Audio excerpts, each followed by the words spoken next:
So welcome everybody to 52 Living Ideas. Today is Thursday, so it's Jordan Peterson Thursday. Take it away, Roger. All right. Thank you everyone for joining us tonight. So today we're going to continue our 12 Rules for Life series. And today we'll be covering the Rule 9, which is assume that the person you are listening to might know something you don't. So real quick, I do want to give a general summary of this chapter so we kind of know what Peterson is trying to do during this chapter. Peterson will essentially make the case of why you should always approach all people as sources of yet unlearned knowledge. He does this first by showing how difficult and necessary talking is, as well as how difficult truth and defining and attaining the truth really is.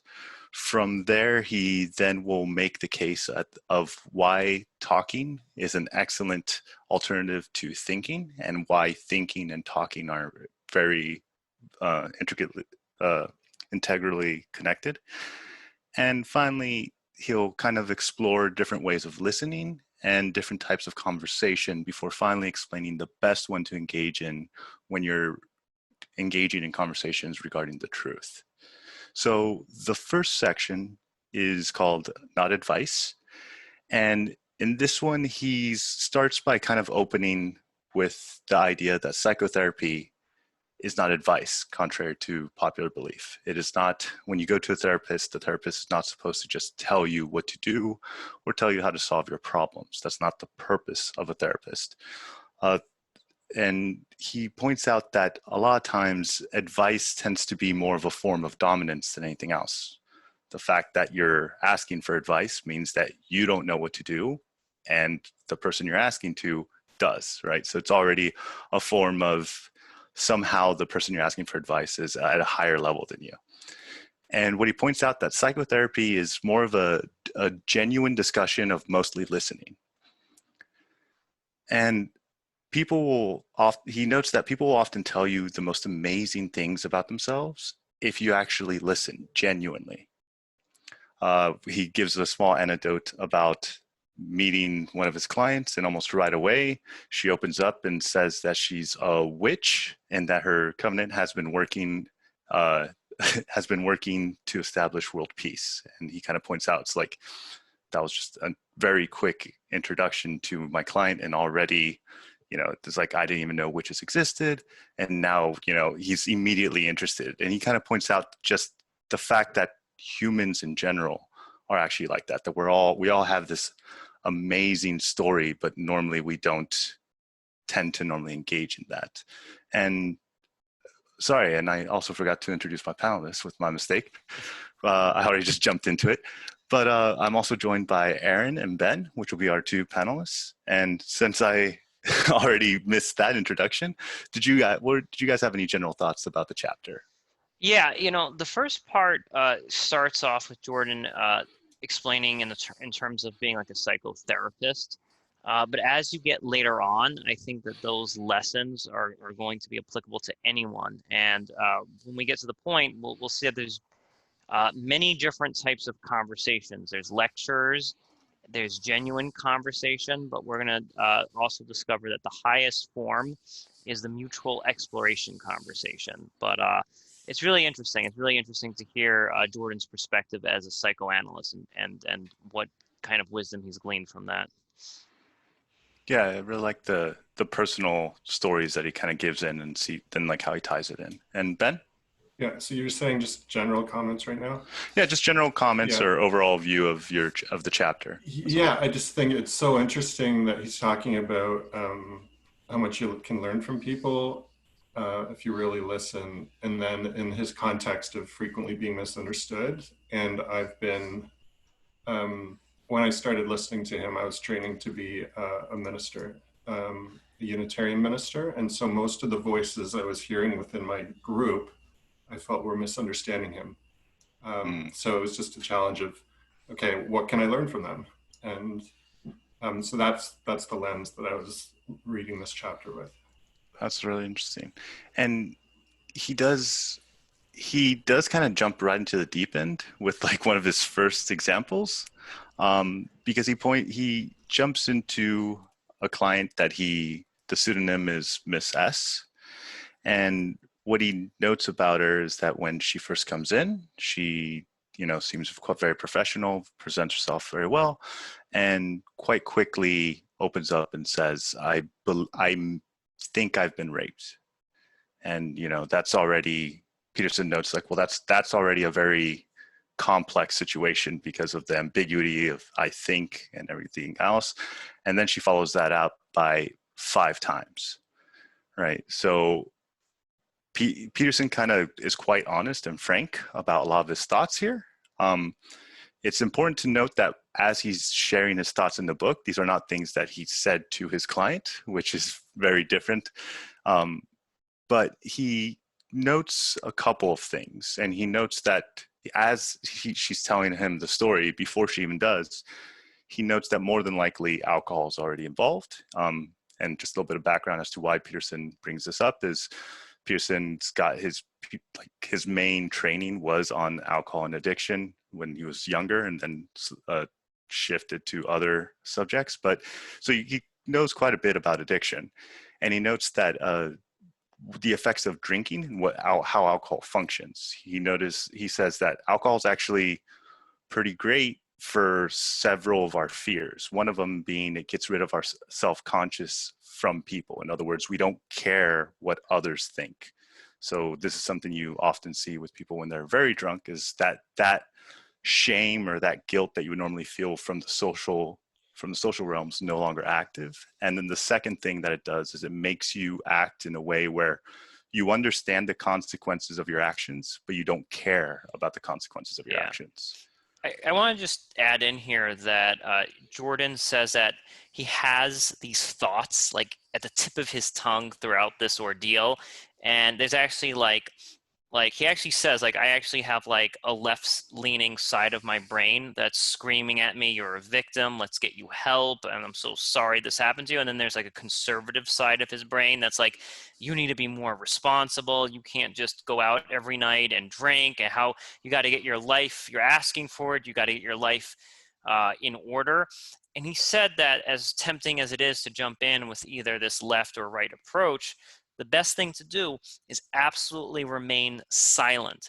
And the reason you want to remain silent is that if you bring your ideology and you define the situation, you deprive the other person of being able to define themselves. So if Jordan comes in as like a left savior or a right person criticizing her, she has to make it out for herself. She has to realize, man, what's going on to me is terribly wrong. I need to change, or whatever conclusion, or yeah, I'm having fun. I enjoy getting drunk every night. Like, she has to arrive at her own conclusion. He can't be the one to jump in there and say if it was a good or bad thing. Right. And just to give context to what she had actually gone through, one of the, how she describes it is that she would often go to a singles bar. Eventually she would meet someone there, they'd go home, they would have sex, and then the next morning she would wake up, and how Peterson would describe it is she wasn't really sure what her intentions were, as in why she even did this. She wasn't really sure as to his intentions, and she kind of seemed like she just didn't know why she was even there, what she was doing. Peterson does note that she was very ill-defined, and what he means by that is that like everything had just kind of happened to her. It wasn't her defining her own life. One of the characteristics that he notes was that she worked in a board of governing transportation infrastructure, but knew nothing about governing transportation or infrastructure. She had just kind of fell into this position. And he notes she's essentially been receiving welfare her whole life because she never had to actually define herself or make a choice. She just kind of fell into whatever position was put in front of her. And she also gives some background on her past, and she says that her parents essentially always ignored her, and her brothers always tormented her. She had no friends, she had no partner. And Peterson kind of concludes like she essentially had no self. She was basically a product only of her surroundings. Like, she wasn't taking any action in herself to define herself in any way. She was desperately looking for her story to make sense. And something that Peterson points out, and I think this is a big takeaway from this chapter, is that when people are in an extremely chaotic scenario or an extremely chaotic life, a lot of times any structure is better than no structure. It's one of the appeals of ideology and religion. A lot of times you'll see, especially cults, tend to recruit people that are going through really, really rough times. And one of the reasons from Peterson's thinking that that works is that that essentially establishes a general framework for them to understand their life, which makes them be able to make sense of their life in some way. Maybe, it doesn't necessitate to always be useful for everything, but Peterson's like essentially notes is like, if you have a tool to deal with the situation, it's better than having nothing. Another thing that's important to think about is that that's also true in psychology too. So different schools of thought. So he points out, it's like, if you have a Freudian framework, a Jungian framework, like all those frameworks still are functioning in the exact same way as everything else. They give you a general definition of your reality. Yeah, let me, talk about that for a sec. So under the Freud theory of psychoanalysis, what you would do is you would have your patient, and you've probably seen this on TV and cartoons and so forth, is lying on a couch, and you don't stare at them. It's completely free association. So they're telling you about their childhood, they're telling you about their problems. And the idea is that they cannot see your facial reactions. Like they cannot see you being disgusted, you being angry, you scratching your chin, or any of these other things, because that dilutes their thought process. So when you see your therapist's face and their reactions, whether good, bad, or indifferent, that automatically penetrates you and makes you think, oh, geez, man, what I'm saying is pretty darn crazy. In modern day psychology, it's more acceptable for the therapist to kind of face you and not hold back the facial expressions, the disgust, the surprise, and so forth. And it's actually something I think we should debate in the breakout rooms a little bit. Like, is that helpful? Should I think Peterson kind of suggests that having some facial reaction is helpful, because then you know if you're truly crazy. Like if you say something ridiculous and everyone's like, that, it kind of is a little signifier that you're kind of on the wild side. Whereas if you don't have that, you have no idea if what you're saying is even in the right playing field, so to speak. Yeah, I agree a lot with that. Who we are, we're social beings. You need to be in relationship with your therapist, I think. I thought of the people that I was in my program with, who were very, very much disliked JP, and they often felt like in the larger world, their self, there was no room for their self. Like I'm invisible in this world, and we're really done with having the patience of listening to the loud, dominant voices, and often dealt with that by like feeling like to be heard, they had to lash out, and it was often not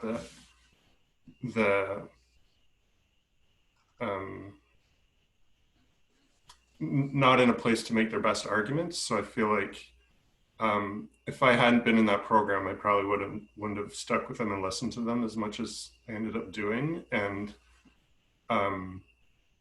really feeling like I have to put aside the mistakes they're making. If I focus how they're misjudging other people, they're doing that so much that if I focus on that, I'll never get to their self.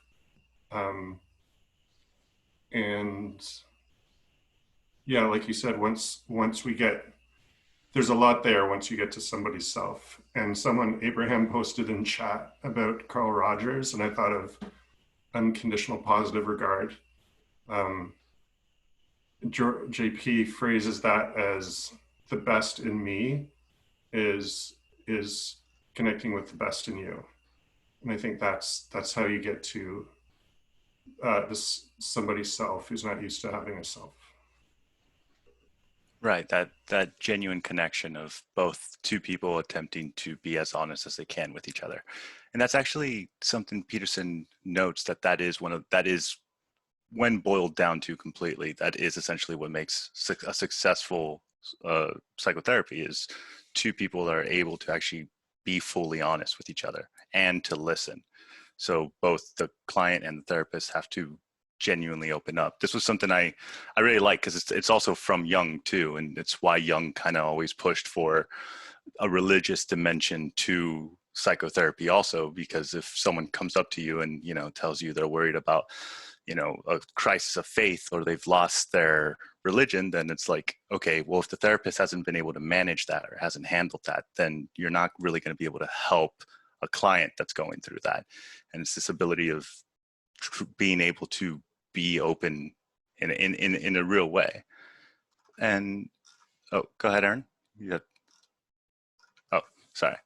So one other thing that he points out is also the flexibility of the past.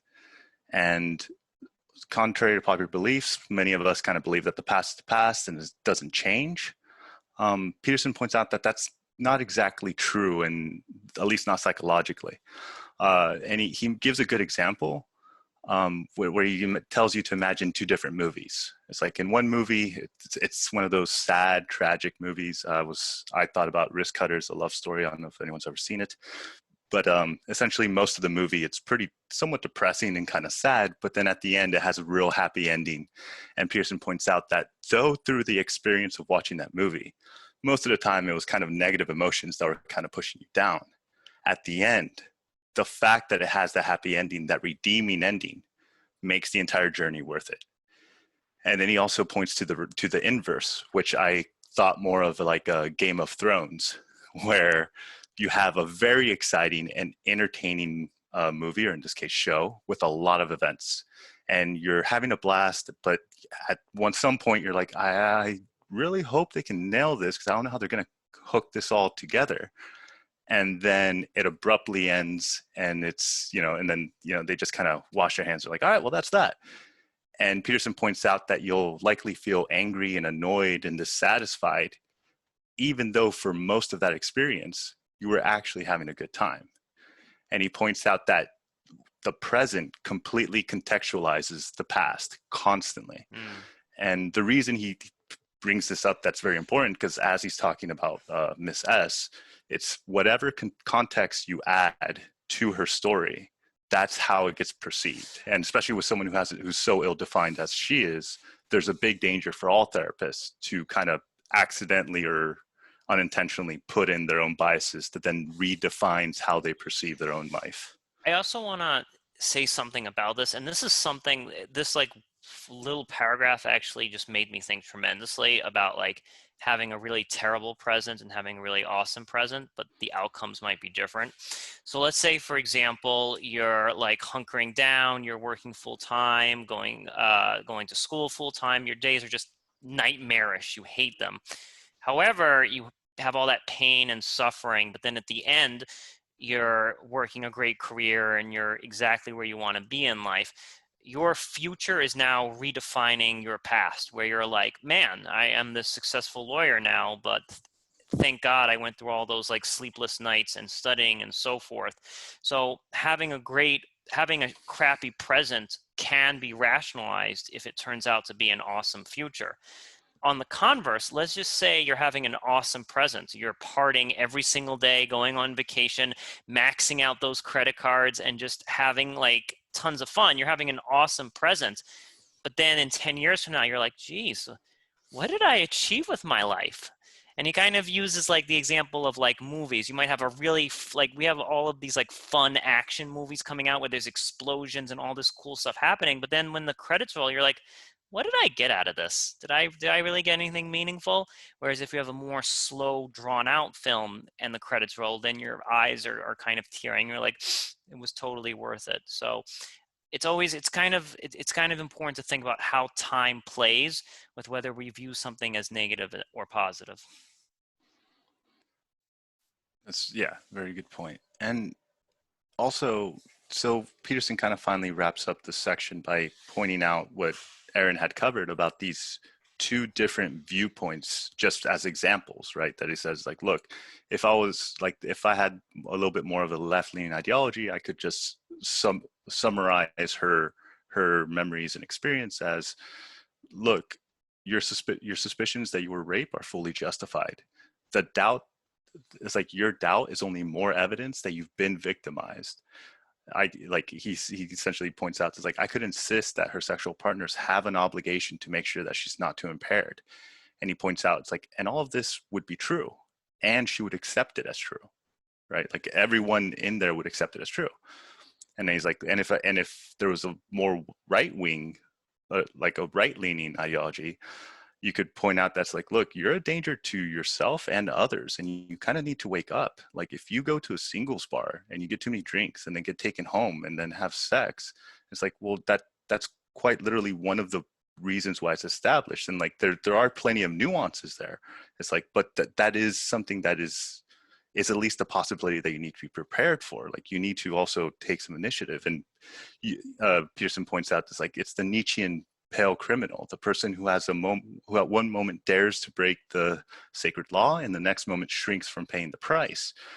And again, this could also be regarded as truth and true and undeniable, and she would accept it, and so would, you know, everyone else. But then Peterson points out, but to have told them either would be to be giving advice, right? To be prescribing.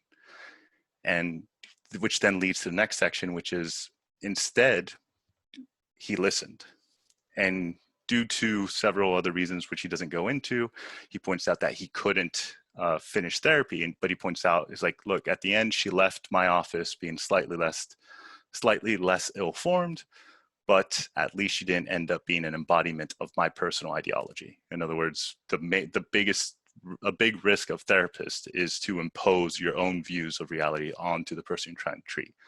And he points out, it's like, but for her to resolve those issues, she would need to talk, I think he says 20 years, is like, just to figure out what, you know, just to make sense of all of that. She'd have to go through her entire life and figure all that out. And more importantly, he says, and someone would have to be there to listen.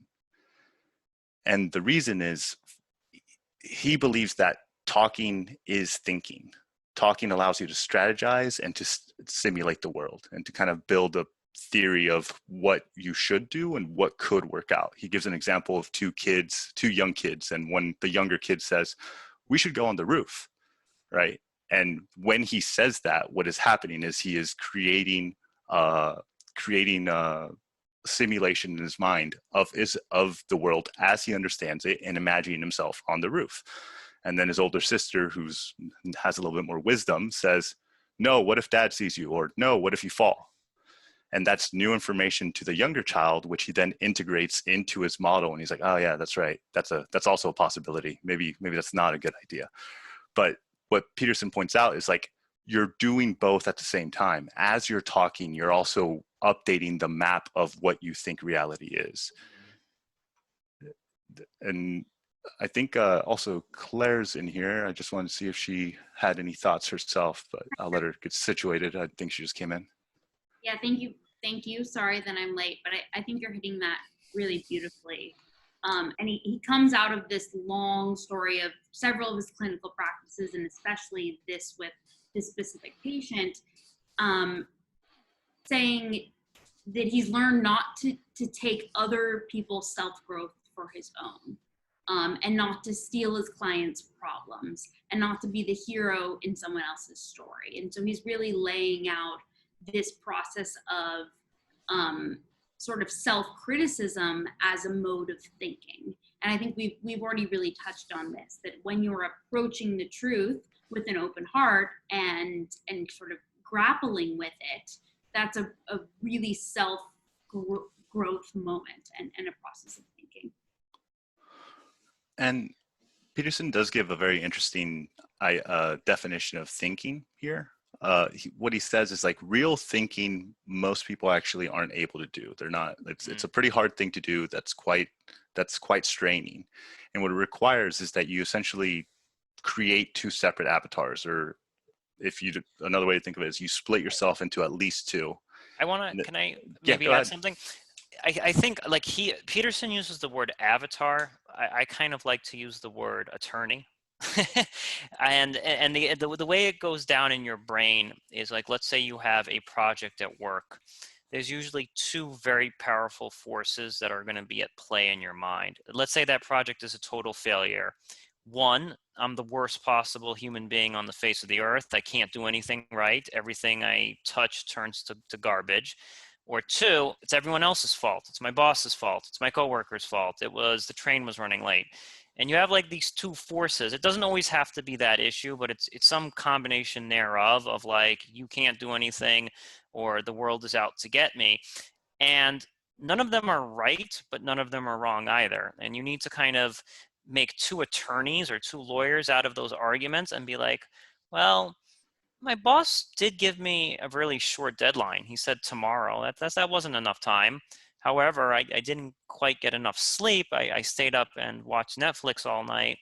And you kind of have to go back and forth and have a conversation with yourself in order to arrive at the truth. Because usually one of those attorneys takes over and just dominates the conversation. But if you actually challenge yourself and have that conversation where the two lawyers are arguing, you'll arrive at something close to the truth. And it probably was. Maybe there was some stuff that your boss didn't do that was right, but then there were some other things that you kind of slacked on. And that's the closest you can get to arriving at the truth. Yeah, and yeah, it's interesting you said that. I took it a little bit different, but quite, I mean, essentially similar premise, right? That like you give each side a good attorney, right? Regardless of what it is you're thinking about. So like if you're thinking about what ideology, what religion, what belief system, what career I should take, what pretty much anything, like you have to create, if you've been watching some of the talks we've been giving, this is the same thing that Peterson's referring to as a sub-personality. It functions similarly. It's essentially you create a small little personality that will defend a certain point of view. And Peterson's point is that to really be thinking is to constantly be trying to make everyone that's in that game as strong as possible. So let's say, even if you like Jordan Peterson, if you're really thinking about Jordan Peterson's theory, you should also be trying to strengthen as much as you can his opponents and their points, right? You want to steel man them. You want to try to make their arguments as strong as possible so that you can see if they can withstand, or if maybe they have a point. Maybe they're pointing to something that you can't see, which is kind of the general premise of this. But as he pointed out, most of us can't do it. Most of us are actually really, really bad at this. Several temptations also get in the way. It's really, really tempting to make a straw man, right? It's really tempting. You'll see this a lot in politics, where one side thinks they already know the truth and they think the other side is just stupid, right? Which statistically not very likely, but that the other side is just completely irrational, dumb, do not have anything to say that's of worth any value. Another thing that he also notes is that you may also notice that it's very tempting to just not do that, not create two avatars, to just kind of straightforward go in with what you believe and presume you already know, which is similar to some of the other things about facing the truth, as we've mentioned before. And Peterson says, it's like, all right, well, look, we're pretty bad at that. Is there an alternative way to get the same effect? And he points out, it's like, yeah, talking functions exactly the same as thinking does in this sense. Like, talking allows you to put your ideas to someone else's and have the two ideas essentially conflict, and see where that conflict leads to. And I do want to pass it to any of the panelists, or Claire, if any of you guys had any thoughts about this idea of like talking as an alternative to thinking. Yeah, I thought of when I'm in Facebook groups that are very much people calling each other idiots. And a very common practice is to do very long posts, making a dozen points, like imagining that the other person is actually listening to you beyond the first sentence. Yeah, and I just learned to not do that. If it's a long thing, you're talking at, you're not talking with. So I've learned to make it more of a dialogue, and like, are you with me after this point? Oh, you heard the opposite of what I said. Okay, that's good to know. Right, and which is something that he later gets into, right? And I think someone, Tanya in the comments just mentioned, it's like, this is what we should aim for. This doesn't necessitate this is what people actually always do. And that's exactly where Peterson's next point is going to be, is But before, he kind of first starts with, well, how should you listen? Let's start with that first, and then we'll get into conversations.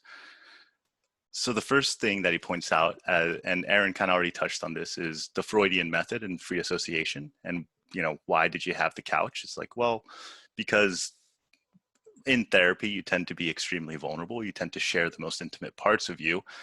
And it can be kind of rough to see your therapist, react in a negative way, especially when you haven't told anyone else this, because then that, like we were talking before, that tends to define the entire thing, especially if you don't know what anyone else except you thinks about this, and the only other person you show, makes a face or, kind of, it gives you a reaction that signals to you something negative. It might be harder to open up. But Peterson does also note that there's a serious bad side to this. And that is that most people, when they're seeking therapy, don't want to be analyzed. And I think that's why the Freudian approach is a little bit difficult, is many people are actually seeking a closer, more personal relationship that allows them to actually be vulnerable and feel like they're being heard. And that's kind of where Peterson jumps in with his approach of more face-to-face communication. He kind of points out that this is kind of Peterson's basic steps for therapy. Is one, it's face-to-face. And he says one of the ways that he mitigates the reactions is that he says, look, I want the best for the part of you that wants the best for you, right? It's like the part of you that's cheering you on, that wants the best for your life, that's the part of you that I'm a friend with. The part of you that, as Aaron had mentioned, is just constantly telling you you're a piece of crap. It's like, yeah, I'm not interested in being that guy's friend. I hate that guy. It's like, but the part of you that wants to better yourself, like that's the person I'm going to be backing up this whole time. He also points out that it's listening much more than talking. And that a lot of times he'll function as both a collaborator and an opponent when needed. And he says he always attempts to tell the truth of what he thinks, and then makes a very clear point that that's not to say that what he thinks, that's not the same as saying that what he thinks is true, right? You're not saying it's like, this is what I think and this is how it is. This is just what I think. This is how it appears to me. And finally, he kind of jumps into what I think was mentioned earlier in chat already, is one of the best ways to listen to someone. He recommends the Carl Rogers method. And it's pretty simple. However, it's extremely hard to actually do in real life, but it's a very simple idea. And the idea is that anytime you're having a conversation, especially where it's heated or where just people may not agree or just have different views, which is almost always, before one person can speak, they must first summarize the other person's view to the point where it's fully acceptable by the person that said it. In other words, before I get to tell, like me and Aaron are having a conversation, before I get to tell Aaron why he's wrong and an idiot and doesn't know anything, I have to fully explain his idea back to him to a point where he says, yeah, you get it. And this achieves several benefits. One is that it makes you have to find value in what the other person's saying. So you have to make their case for them, which forces you to actually literally take their perspective to some extent. It can also help you better understand your own opinion, right? Like if you are opposed to them, you have to make sure that you understand what they're trying to say, and then and then make sure that your criticism of that actually fits. It can also help you better understand your own opinion. It gives you the opportunity to steelman their argument, which can only better help you understand both your view and their view. So sometimes you may have people that aren't as articulate or fluid, or Peterson points out, a lot of times when you're having these kind of thoughts, it's the first time they've had this thought, right? Like, especially if we're exploring something together, when you're going to articulate a thought, it might be the first time you've ever tried to articulate it. So it might be a little bit clumsy. It might not fully make sense. And if the opponent, instead of taking advantage of that, says, okay, are you trying to say this? Is this kind of what you're trying to get at?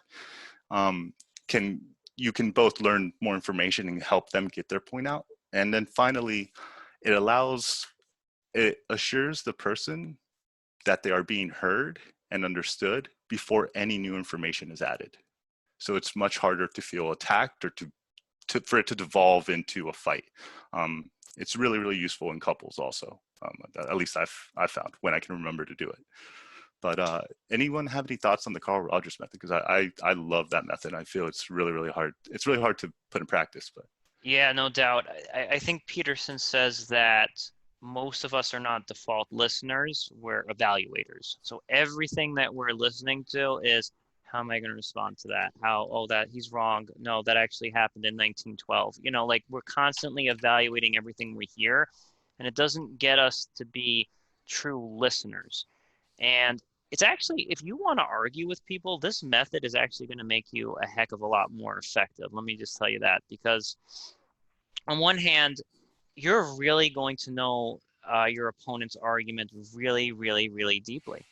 And it might come to a point where your opponent is actually correct and you learn something and you correct your behavior, or you admit, hey, I never thought of it that way. And now you get to experience growth.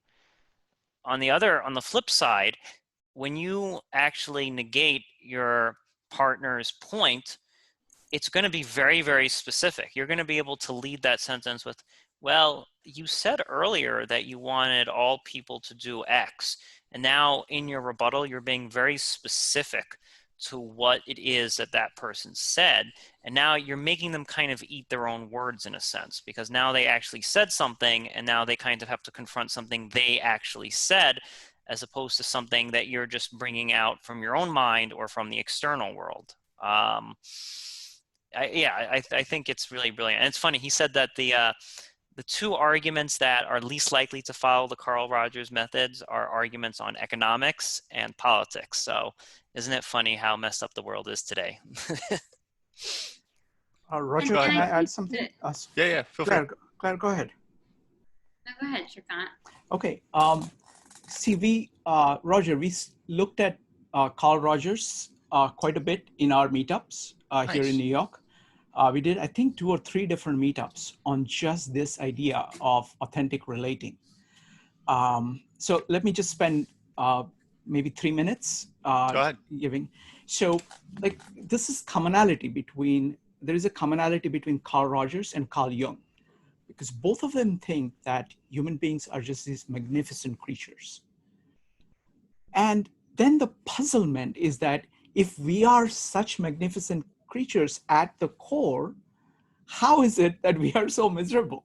Most people are. So what's wrong? You know, there's some kind of a mismatch between this view of the great human potential and the actuality, which hardly matches it.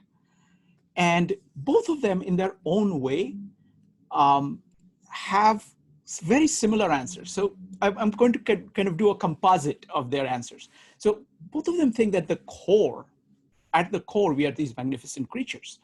But on the top of that, we have this entire layer of self-sabotaging ideas.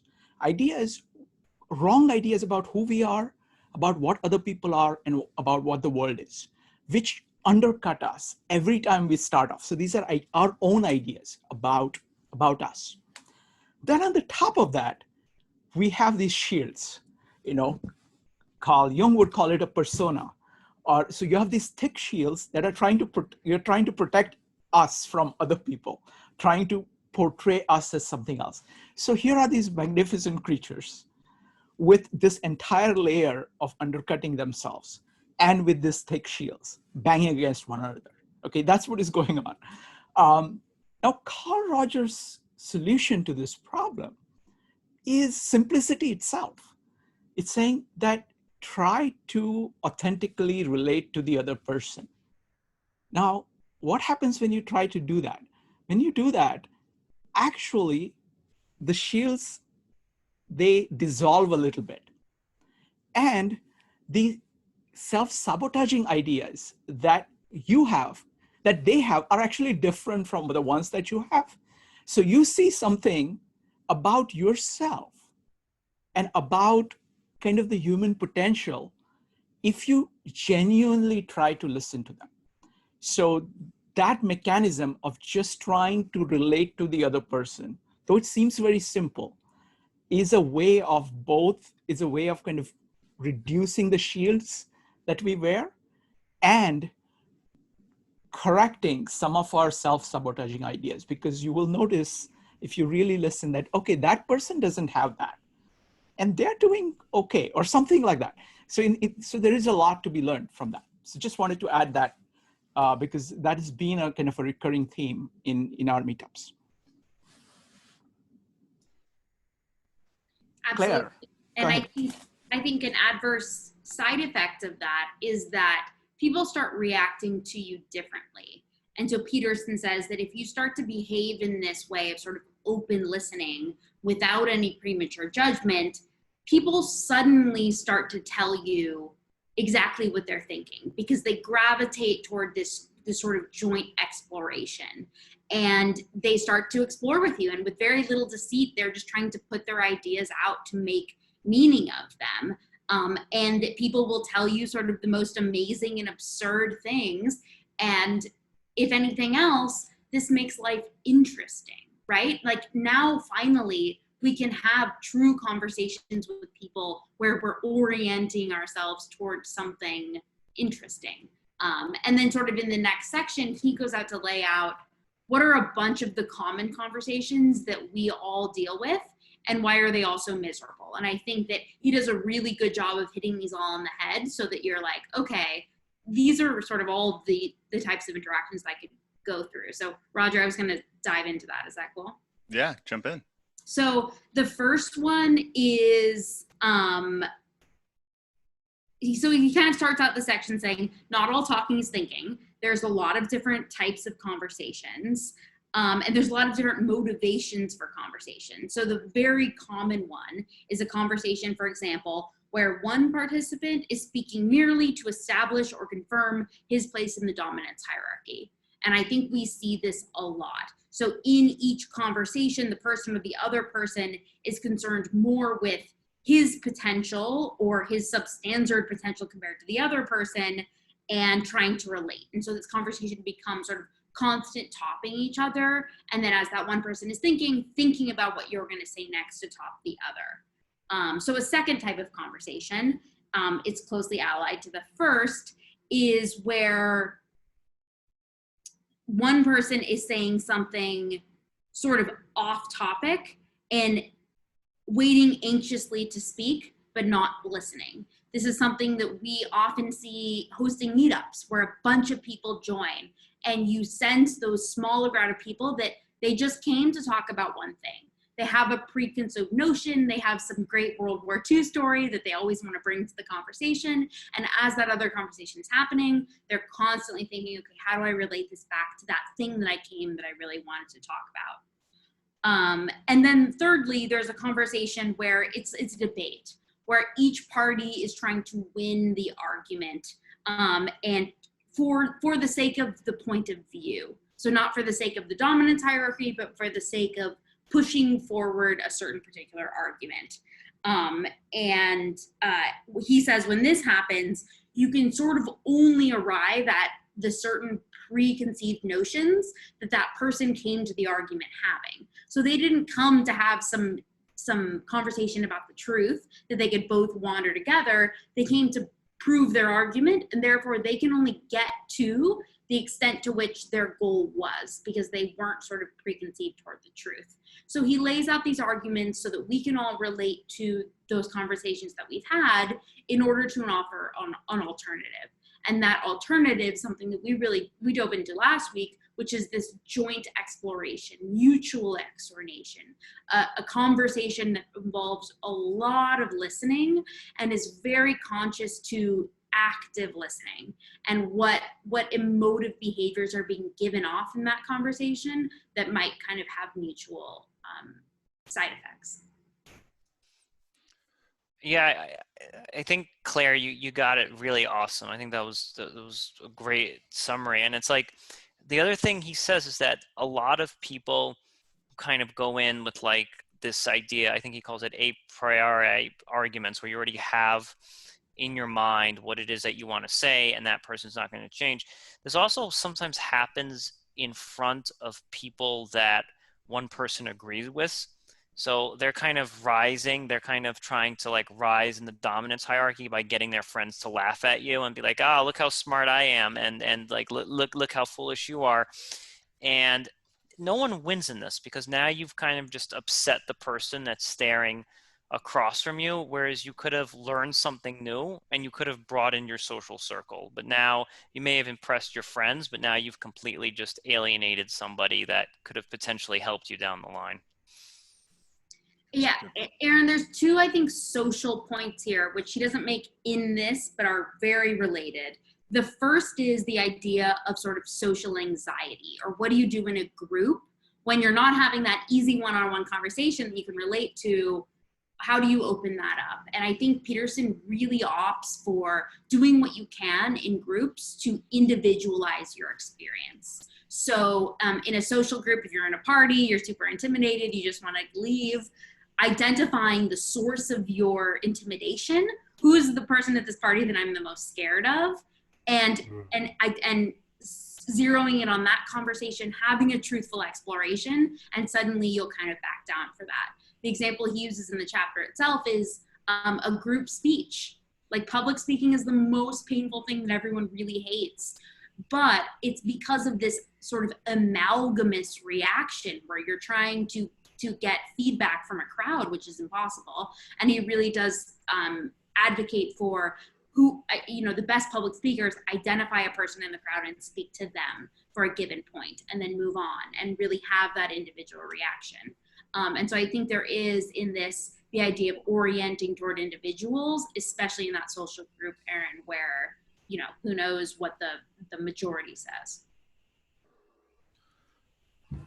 I do want to expand a little bit on what Claire was talking about with the social cues, because Peterson does kind of point out essentially that when you are having these kinds of discussions, or like the productive kinds of discussions, a lot of it is done more by social cues and essentially by how other people are reacting to you. So people are genuinely listening, they give you the floor, and they're paying attention in a way that communicates that what you're saying is important and valuable. And this is actually really interesting because it connects to something that Peterson said. He didn't mention it in the book, but he's said several other places. When he's talking about boys that are hyper aggressive, and he notes that hyper aggressive boys, he's like, you only have to worry about them as far as socializing them. If you can socialize them correctly to the point where they can have friends, the friends will socialize them themselves. So what will happen is the boy will be with a group of friends, and anytime their temperament starts to display itself, they start to become too aggressive. Or I think he mentions, I don't want to put words in his mouth, I think he mentions I want to say schizophrenia, but don't quote me on that. But like with a bunch of several mental illnesses, what happens is if they're already socialized, the social cues themselves become the corrective behavior for how to adapt. So in other words, if you do something that's very antisocial and all your friends kind of get quiet and kind of just look at each other, you pick up on that. And the social negative reinforcement is what then pushes the kid away from that behavior. So then he develops in a healthier way. So that's one way. Another way of like how social cues kind of function, and this one I found really interesting and funny, was when he's talking about the difference between how men and women communicate. And a lot of times men will oftentimes just try to fix the problem like immediately. And Peterson points out, it's like, so fair enough for men. It's like, that's what they normally are asked to do from both men and women. It's like very much like, I need you to do this. I need your help with this. And then he points out, it's like, but for men who don't seem to understand why that, tends to annoy many women, is because for a lot of women, the more important thing is first and foremost to be able to articulate the problem clearly. And then secondly, if someone is immediately trying to fix or resolve the issue before we even understand it, it can oftentimes signal more that they just want to get rid of get done with the situation and just get out of there, right? Like it's more of just like, okay, come on, let's go. And for me, that really helped me understand the different perspectives of like, because that's something I'm extremely guilty of being like, all right, how do we fix this immediately? And just because that's what I would presume everyone wants. And it's like, well, I don't even know what's wrong yet. Let's work through this. And I want to know how I feel about this. And I want to know if there even is a problem. But yeah, that was kind of the main things. Any other points you guys wanted to add to that? I just wanted to add with one quick thing. It's like he also says that, I guess as us guys, if we jump in there too quickly, sometimes your wife or your girlfriend will actually fix the problem on her own. Like if you actually just listen, she might actually have the answer and you just have to listen and she'll get there. But by you jumping in, you've now made the conversation like a 10-minute conversation. You've now made it an hour and a half because you were too quick to fix it and not just sit there and listen to what needed to be heard. And I think if we put the clinical lens on that experience as if it were a therapist and otherwise, there is so much to unpack in the reaction itself, right? Why do I want to fix it? What am I casting on this about my own insufficiency that I need to fix this problem as opposed to just sitting with it? And so I think he really offers this alternative, and he uses it in the case of this Miss S and this woman who believes she's been raped, because it's so intense of,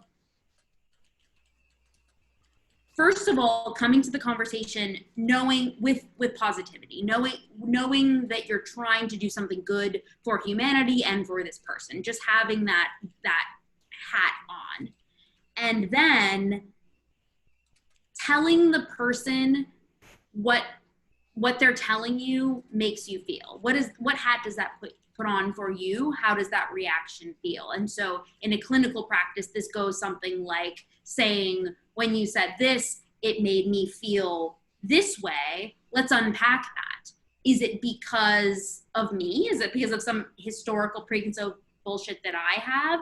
Or does it relate to something you have? And so I think that sort of clinical framework offers a great lens for us to have these conversations when we do actually want to give a suggestion, when we do want to help our wives or significant others or whatever, and saying, hey, when you said this was what I thought of. I wonder why. And then together you can start to unpack that person's impact on the world.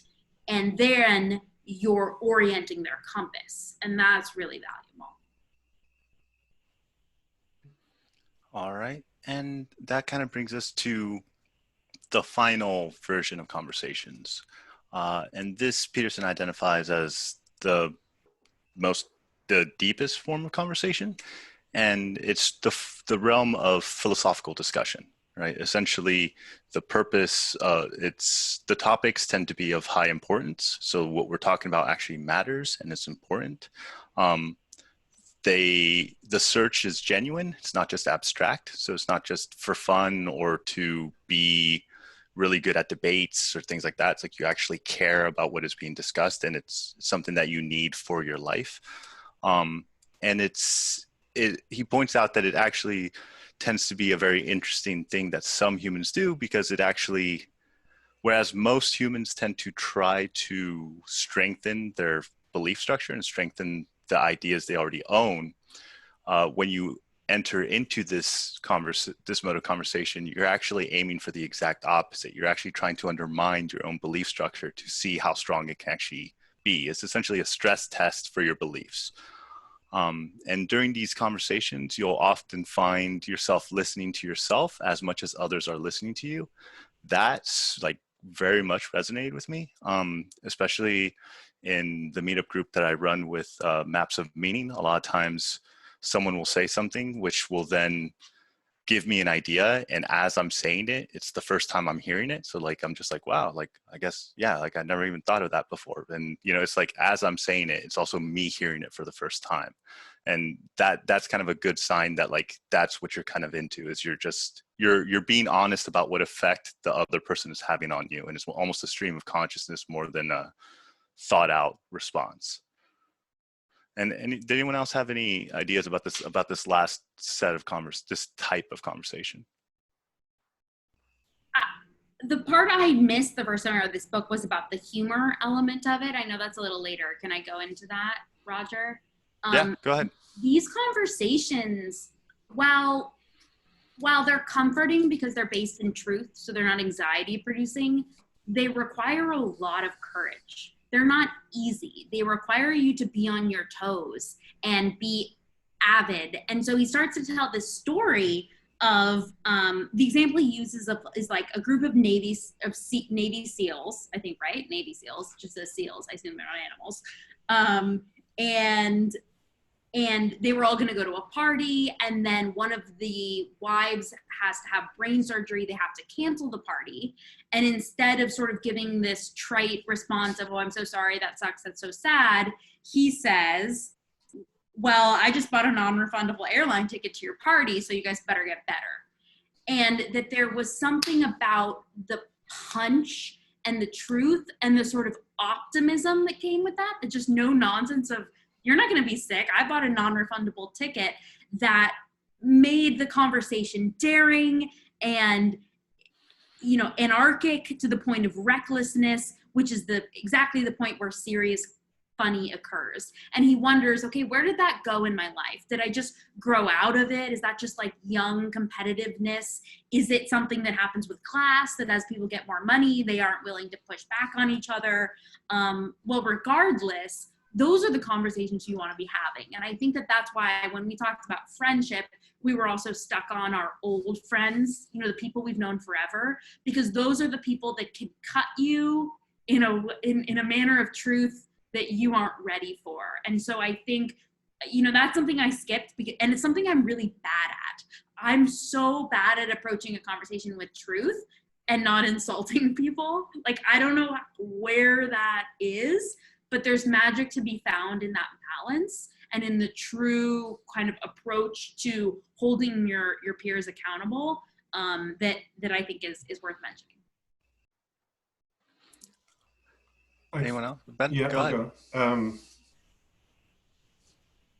There's a lot going on though, there's a lot to talk about, and I feel like when I'm in a generative conversation, one of the challenges is letting go of everything and staying with what's actually happening. So I'll try to do that.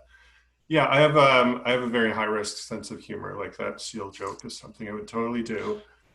And I'm reading this chapter through the lens of, like, when there's a dominance hierarchy. Let's say someone who has a lot of power in society wants to learn from someone who has very little. And I find that if someone doesn't really trust me because of the power I have to be more careful with those jokes. But that means I'm holding back the conversation, the connection isn't as alive, and so we don't become friends or something. So I have to be really careful that I'm not filtering out people that I really need to listen to. Yeah, know your audience. I think we talked in a previous meetup that, like, if you're besties with somebody, you can be more transparent. But if you know they're if they're on the border of fragileness and they're going to delete you off social media and block your phone calls, then kind of, you know, you may not be able to be as genuine with them, but at least you'll get somewhere without being totally blocked from their lives.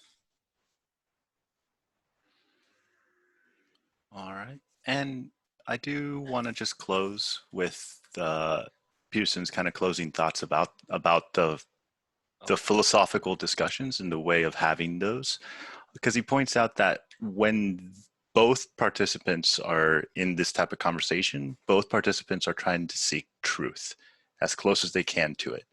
And this conversation's the conversation of philosophers in the truest sense of the words. As philosopher means lovers of wisdom. So it's truly a sense of, like, look, if everything I believe is completely wrong, fine, but I do want to know what's right then.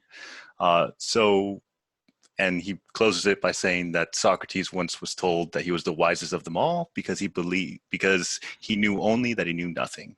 So with that, I'll close it up and say, assume that the person that you're listening to might know something you don't. Yeah. Excellent. I just Go ahead. I just wanted to say one thing. I always like to find, like, one little thing I have a problem with Peterson. So one thing that I saw over here, though, is that he says you should do what other people do unless you have a really good reason not to. And he kind of describes society as being like the giant oak tree, in the sense that, like, if you say something and everyone's adversely reacting to it, it's probably a good social cue that you're way off base. I want to just throw a little wrench in there and say, what if your social circle dislikes to read? What if they hate to exercise? What if they're engaging in some kind of drug activity or criminal behavior? So I'm wondering, like, if that axiom like always applies. Like, are there times where it's okay that you're going against the grain of your social circle? So I kind of want just to throw that question out to the panel. Yeah, I personally understood it more that he meant it as the culture you grew up in. But and kind of that's where he has the caveat, because from Peterson's perspective of what culture isn't just a bunch of random stuff that people just made up and when they just kept doing.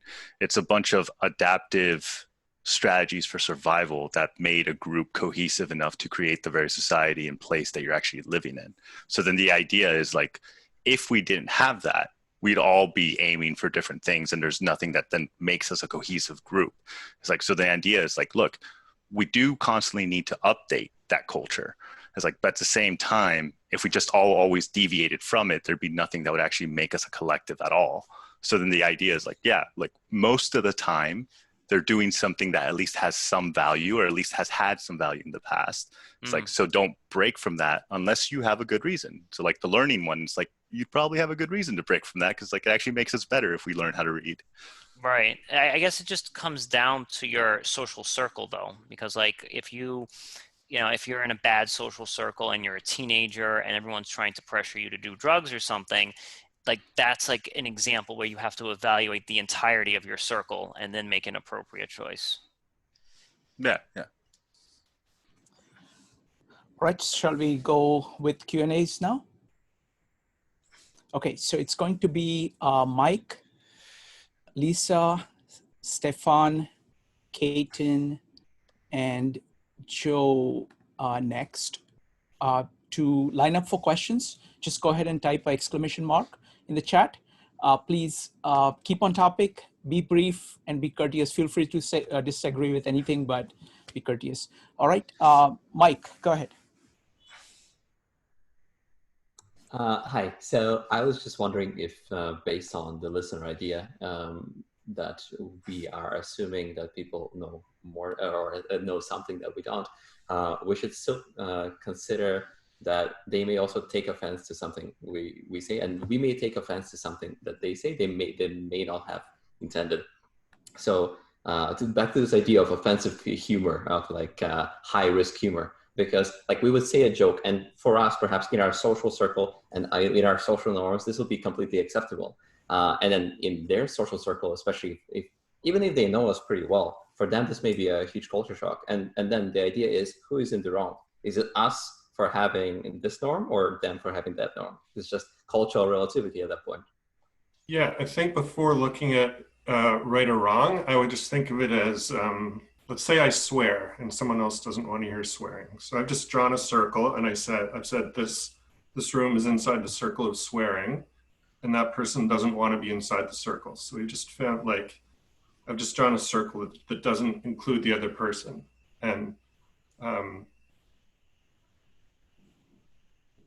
it's not like before looking at whose fault is that, it's just a fact that I did a thing that doesn't jive with their culture. And what are we going to do? Are we going to collaborate to draw a circle that includes both of us, or are we not going to collaborate to do that? Am I going to insist that you step into my circle? Or are you going to insist that I step out of my circle? Or are we going to collaborate? And if there's I'm looking at everything today through a power difference, but if there's a power difference, then me drawing the circle is a powerful act. And do I want to be careful about that? I think there's a relation here too with telling the truth, in that many of these experiences we interpret after the fact. I mean, especially with hurtful humor, it's so often after you're like, shoot, should I have said it like that? How did that land? And same thing with truth telling.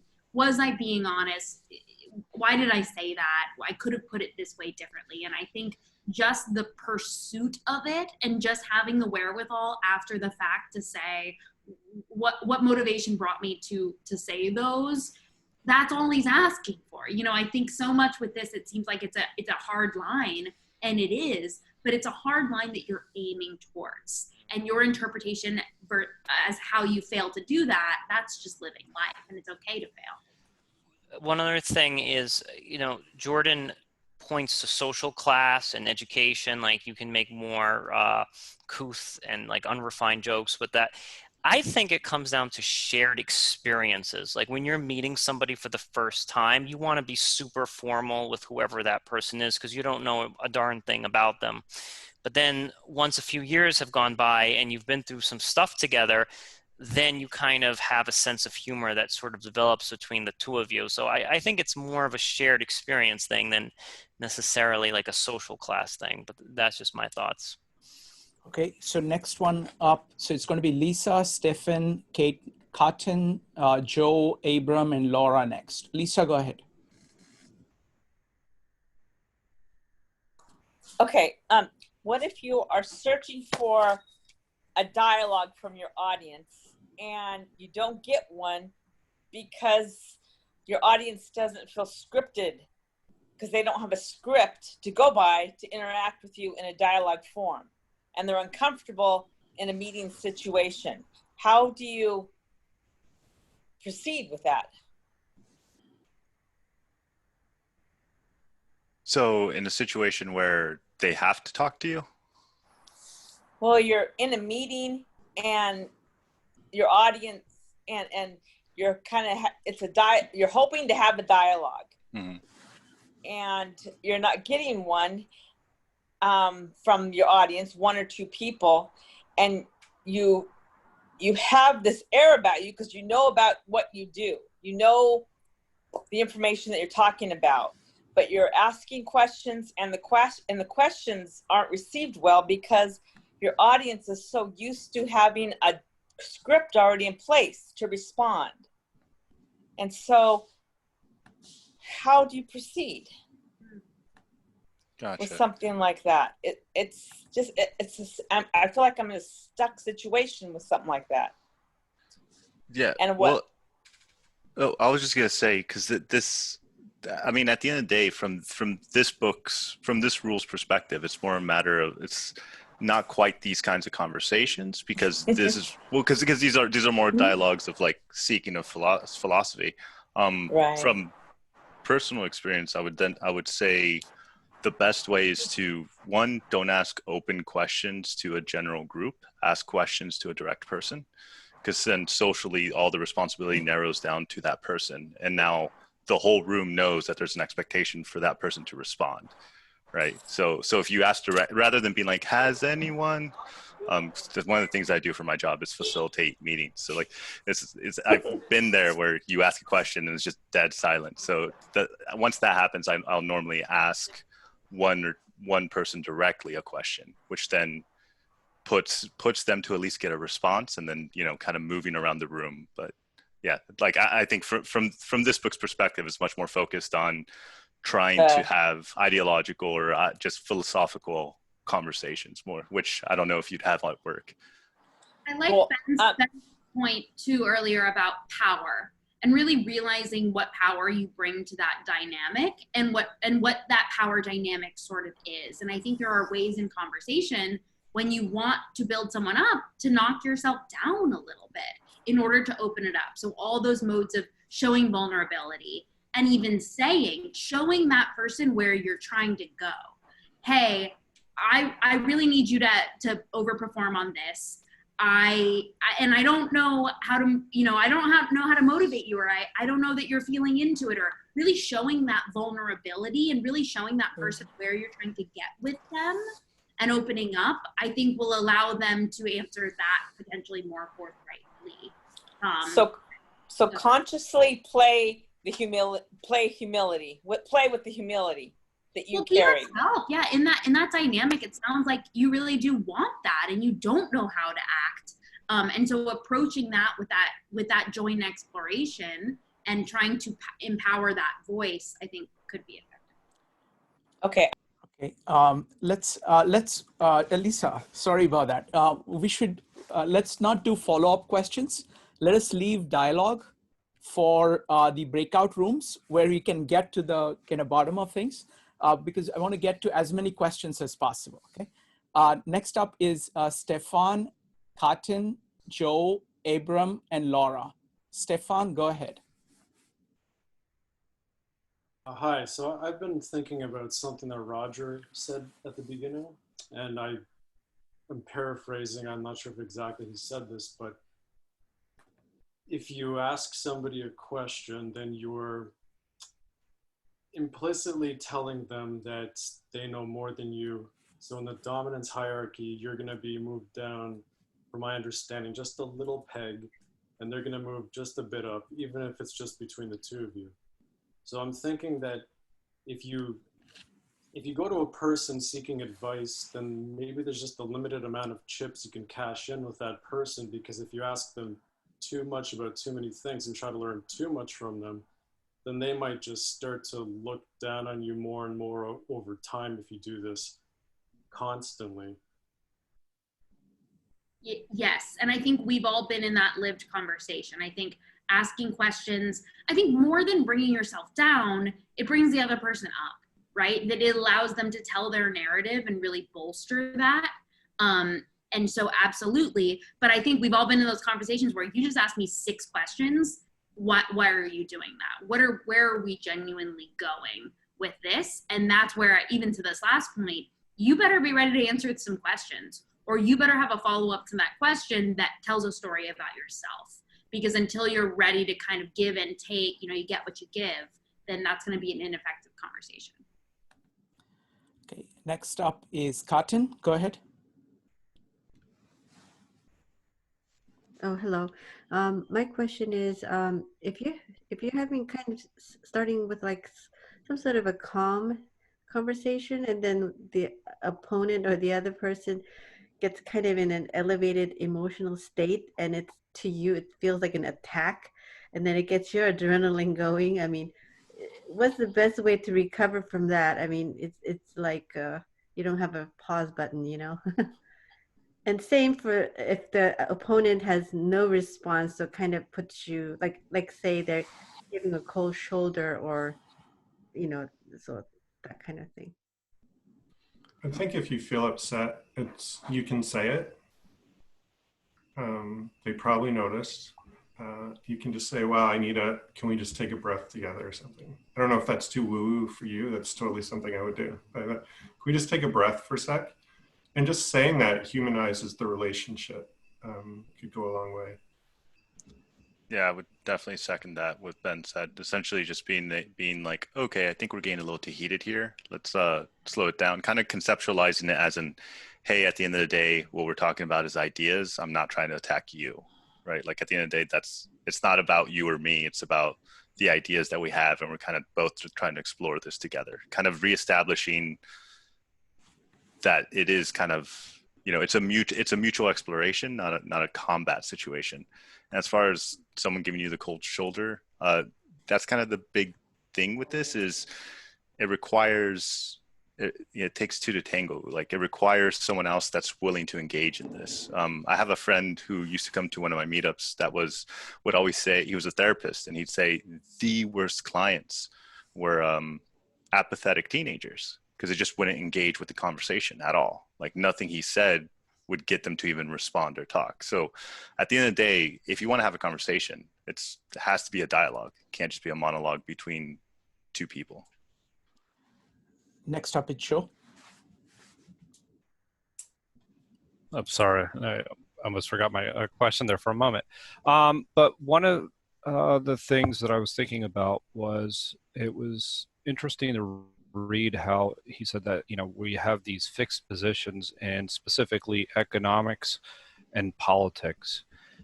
I was wondering why, we have these fixed positions. Is it because it's our inability to articulate the problems that we're actually solving? Because I found more times than not that people often agree more than actually they lend themselves to be. They just tend to retreat to their frame of reference as almost a dogmatic response, and it dilutes real dialogue. So I was wondering, like, why do you guys feel, I know Aaron had already mentioned it a few times, but why do you guys feel that we shut down so quickly in those 2 particular areas? Thank you. I think so. Peterson actually, his whole maps of meaning is essentially a study of that, of why people are willing to hang on so deeply to their political beliefs specifically. And Peterson kind of maps it out as a real quick way to sum up his theory. It's essentially the map of your reality, and to undermine that undermines your entire understanding of everything, which then undermines the mechanism that mediates your emotions from fear and stress to non-fear and stress. So if you're in a system where you understand it and you believe that you understand it, then you believe that everything's orderly, predictable, and you're safe. Once that's undermined, if you don't understand where you're at, then you have no idea what the future is going to hold, which then spikes up the cortisol, creates a lot of stress and insecurity.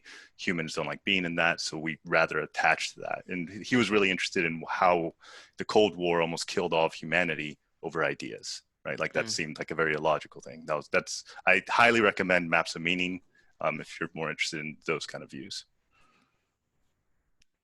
Next up is Abram, Laura, and Stefan, and then we will go to breakout rooms. Abram, go ahead. Yeah, thank you very much. Yeah, I think the Peterson, the Rule 9,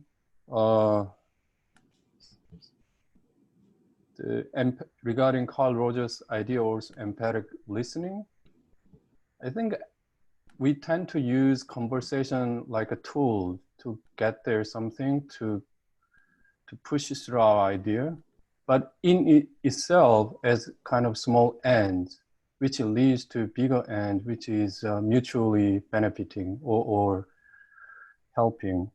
So in order to do that, I think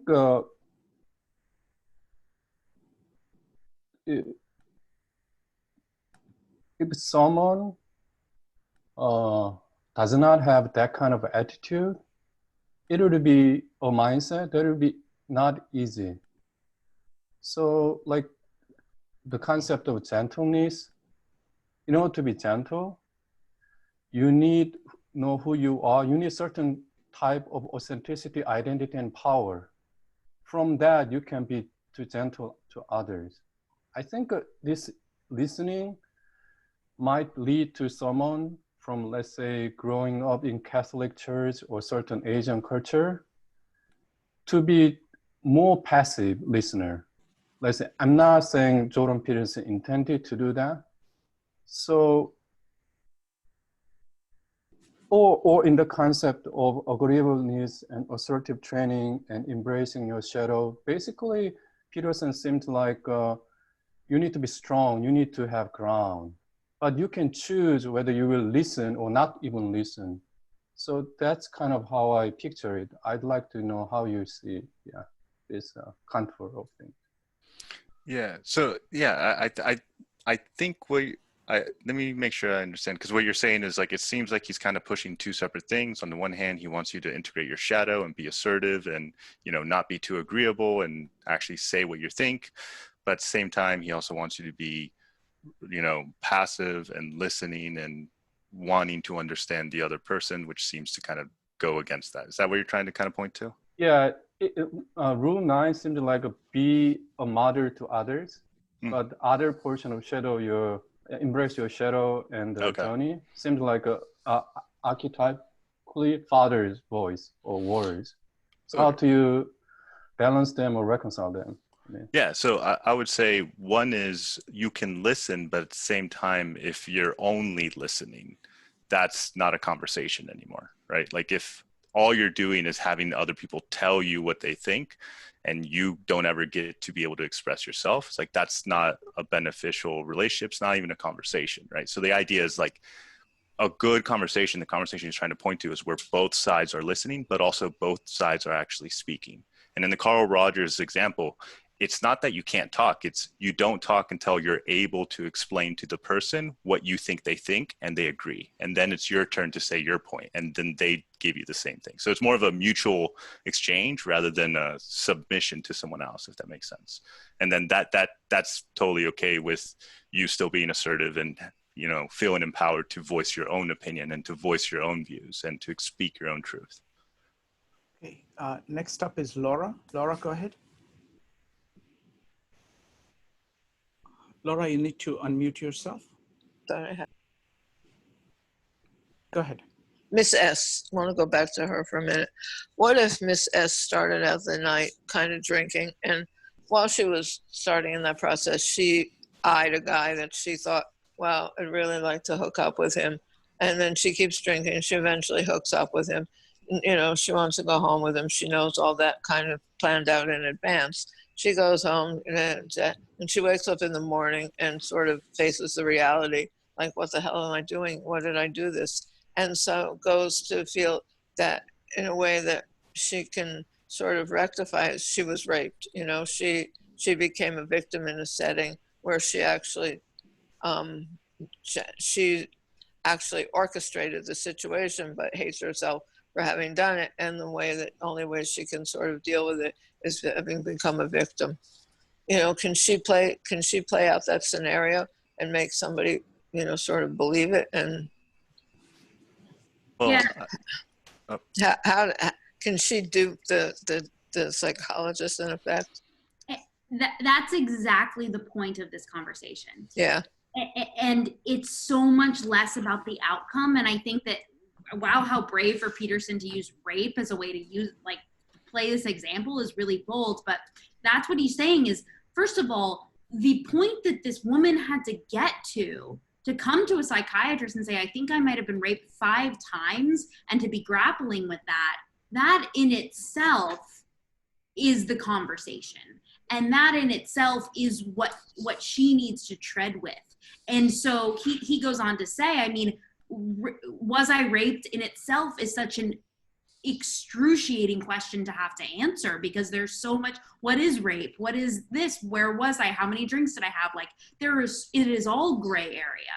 But that's not the point. The point is that she had gotten so far removed from her own identity and her own calibration in her life that she wasn't able to start to put those pieces together. And so, you know, there's a big allusion here to just the state of society, and so many women sort of caught up in the rat race and alcohol inebriating all of our experiences, and how do we grapple with that? But the point he's making is it's not about the exact interaction or the rape itself. It's about this individual grappling with her life. I'm saying that she knows that she wasn't raped. She knows that she engaged in it in a voluntary manner, but because she hated the fact that she had done it, and the only way she could get around dealing with it is to say that she was raped, so that she's giving him that she's creating a story around it that in and of itself was not true. I don't think Peterson is saying that, but he is saying it's a possibility. And there are many other possibilities in which are just as malicious on the other side, right? So he's absolutely not saying that this is something he knows that she made up, but he's saying that him casting any judgment in that conversation would be giving advice. And that is not the role of a psychologist. The role of a psychologist is to listen, and she can come to her own achievements, and she could move away from that conversation saying, I was totally raped, I'm gonna pursue a bunch of charges and I'm a victim, or I was completely not and this is my own fault. But it almost doesn't matter. What matters is that she comes to that decision on her own, and it's not just Peterson saying, yes, you were, or no, you weren't. Okay, next up is Stefan Etch. Stefan, go ahead. Hi, Shrikant. Hi, Roger. Hi, Claire, and everybody. Thank you. It's this rule, listening to others and assuming that they know something that you don't, is hard to do for somebody that has control issues. and I heard, not that I'm accusing anyone of that, Claire saying difficulty telling the truth or to friends in a delicate way not to hurt their feelings, and Ben not sure how to deal or worried about people not trusting you and what you're going to say. And I just got the book and I read the previous chapter and this chapter and am struck by the seeming connection and telling the truth. There's one sentence, I know we're talking about Rule 9, but you are by no means only what you already know, you are also all that which you could know if you only would. So it seems like there's been a lot of discussion about getting other people to believe what you say, but so my question 2 is it an accurate interpretation that one rule falls to the other? Do you have to read and be familiar with the previous one before going on to the next? And with the listening, how much of that is we actually have acknowledging that you have to be true to yourself?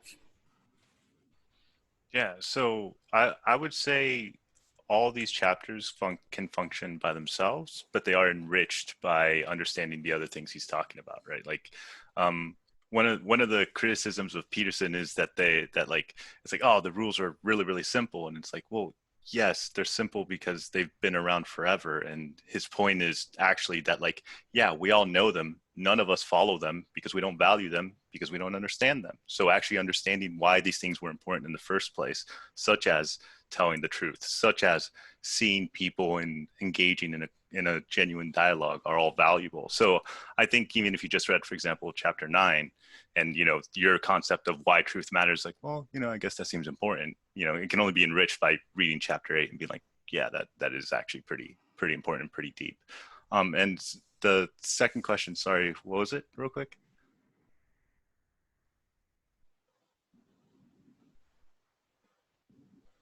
Stephanie, you need to unmute yourself again. Okay. No, you can discuss it in the break room. Thank you. Okay, sorry about that. Okay, all right. So we're going to start the breakout rooms for 25 minutes, and then we'll be able to come back and share our takeaways.